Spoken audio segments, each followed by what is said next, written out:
We went to Arby's today and got their lettuce wrap. I got it. Let's try it. And ready 1, 2, 10. I'm gonna go ahead and let y'all know it's already good because I've been in there already before. I'm sorry.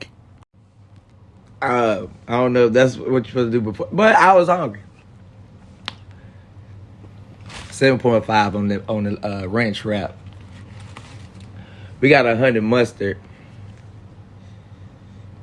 Honey mustard. Honey mustard.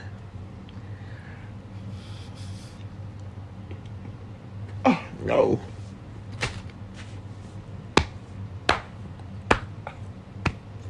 Lift me up, Jesus. No.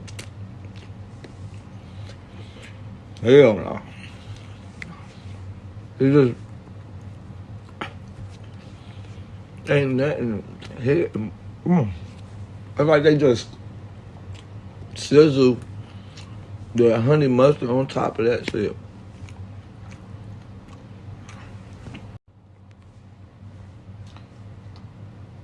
Both wraps, I give them 6.5 each. Oh, shit. God is amazing.